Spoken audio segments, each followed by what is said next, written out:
Um, Yes. hey everybody, I'm joined by Venky Elangovan, who is the founder of Zeptoh. It's a global services company, and Venky is one of my best friends. Um, Venky and I recently completed an update to the competitive evaluation guide for integration platforms. And so I had some questions because what we realized with this update is that a lot has changed in the software development lifecycle and in the tools that are available to build integrations. Um, the all of the work is available from an open source repository that's on GitHub, and we'll include links to that in the comments and in the information about this video. Venky, I know you as software architect. I remember starting to work with you, it was almost 15 years ago. At the time, you were the most expert person I knew about JavaScript engines that ran within a browser. And so any sort of automation for testing purposes where you needed to automate a web-based application that ran in a browser, I mean, you were my go-to guy in the whole world of engineers. Yeah. Yeah, actually, like we started from the automation software. So we created a lot of softwares for the testers Mm-hmm. to make their life easy. And actually, like, my career started as creating a testing platforms, but later, um, like into software development, then into software deployments, integrations, uh, workflow management, into multiple aspects. Mm-hmm. Yeah, I think that's great. My first question is that it seems to me that your and Zepto's approach is different from everyone else. I mean, you're all about product development. So I can depend on you to do architecture in addition to writing the code. Um, your Yeah. ex- your experience seems to include data sources like Mongo or MySQL, Java for the backend technology, and the front end technology that are JavaScript based. So, do you also design the deployment components? And I'm wondering if you could tell us a little bit more about that. Yeah. We have been working on the deployment side for last 20 years. So we were in the age of like transferring files from one server to another server using FTP. That's also one kind of deployment once upon a time. And later, like we seen used different tools like continuous integration tools like Jenkins and other tools.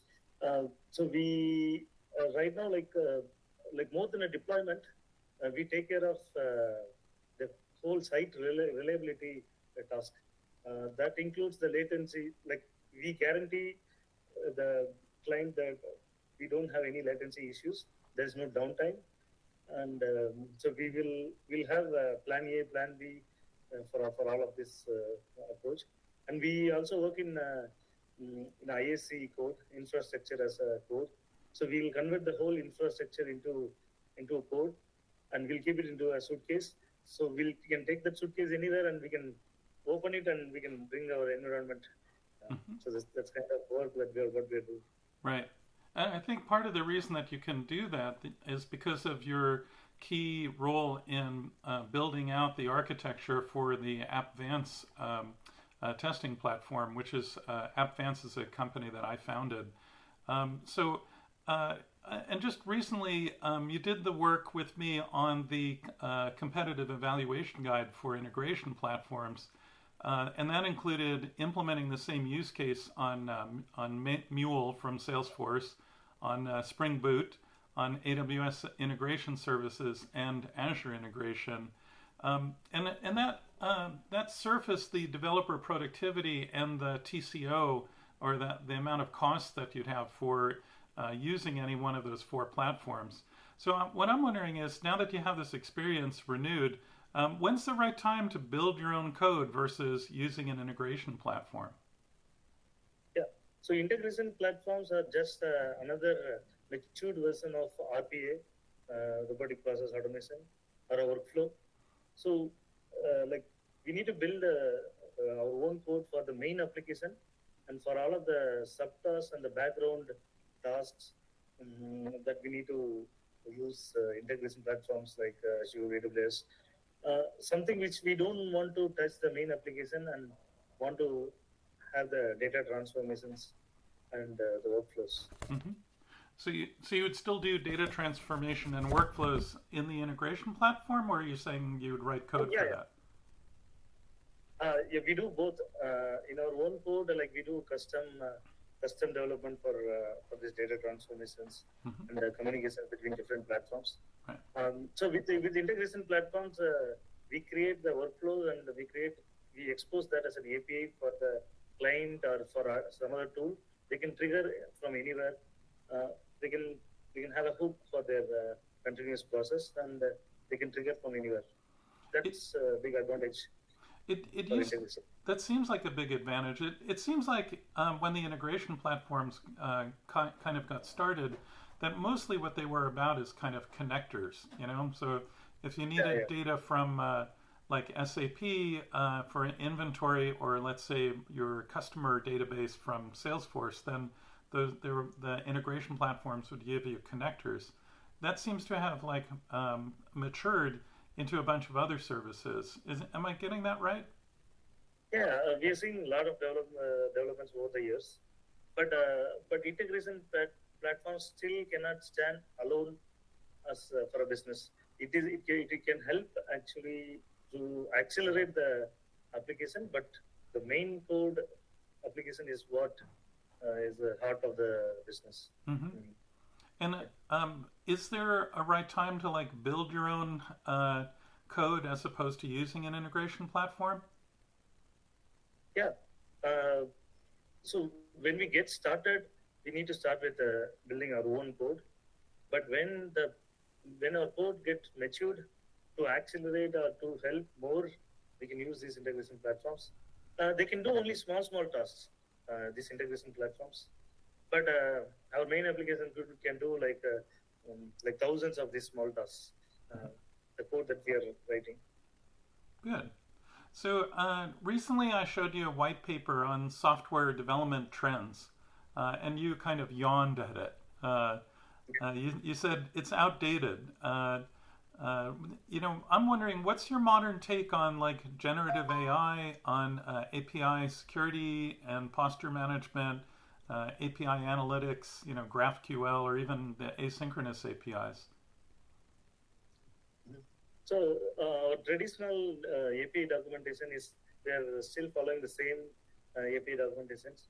Like what is the method of communication, what is the protocol we are using, what is the request schema, and what is the response schema, and all. But in general, actually, like these APIs doesn't have any business touch to it. When we go to generative AI, like I don't need to ask them a technical question. I can ask them a business question. This business will be converted into an API. So it's not technical. It's more like subject matter expert response from Gen AI. So the subject matter expertise for generative AI would be around like prompt development. You know, like what you're prompting the AI to do. Yeah. Okay. So more than API documentation, it also adds more human touch to the API description. Right. So that is where the Gen AI stands separate. Okay, so like a white paper on software development trends today would have to include something about how to do that prompt development, but also it might include a section on like GraphQL. Does that make sense? Yeah, it makes sense. Yeah. What would you teach in that white paper about GraphQL? Yeah, GraphQL is used for large data, for getting large data in a simple queries. For small data, I think the API, the application APIs will be better. GraphQL is meant for large data. There will be like a big HDFS or big data behind the API. Mm-hmm. Cool. And then, you know, I see a lot of white papers just skip over. They don't include anything on asynchronous APIs.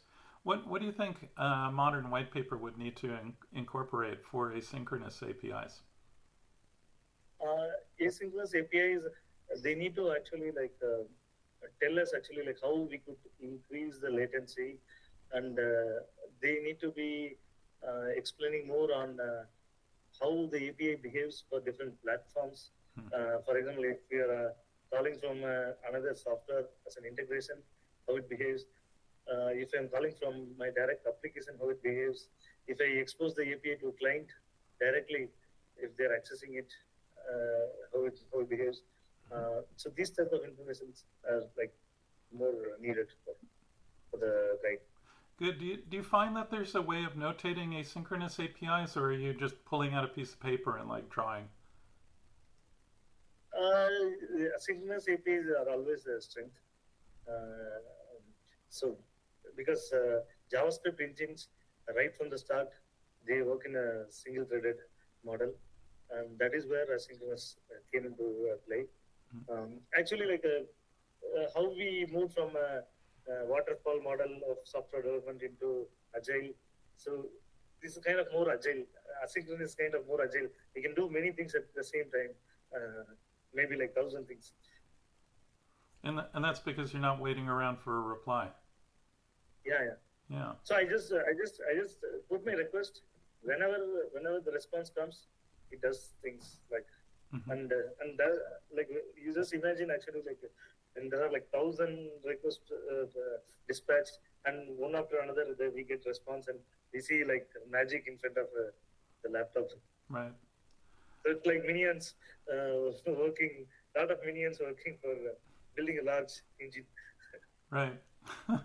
So you never know in an asynchronous world where like how many incoming requests that you would get.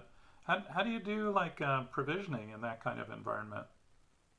We need to have application monitoring for all of these APIs. We need to have a gateway where we need to track actually like how we are serving the APIs, what is the latency, and what is the amount of traffic we are getting. And we need to have some kind of load balancing capability. It needs to scale up, scale down based on the traffic. And we also need to have a distributed computing for different regions. So these are the main aspects. Okay. And, of the integration platforms that we worked on recently, do any of them have that kind of API gateway? Yeah. Every software that we used for this integration, they all have the gateway and load balancing. Okay. Actually, like Azure and AWS, they are primarily on the cloud platform, so they have a strong background for this. But even Mule has also moved into cloud after many years. So we see a lot of developments there. But Spring Boot is something which we need to deploy, we need to scale up, we need to configure, we need to do everything manually. So only the developers can operate, not a medium business technical guy cannot do anything.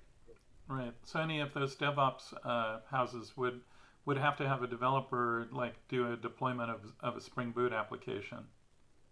Are there Spring Boot add-ons or supportive platforms that would give Spring Boot that kind of API control? Yeah, Spring Boot actually allows a lot of functionalities for adding multiple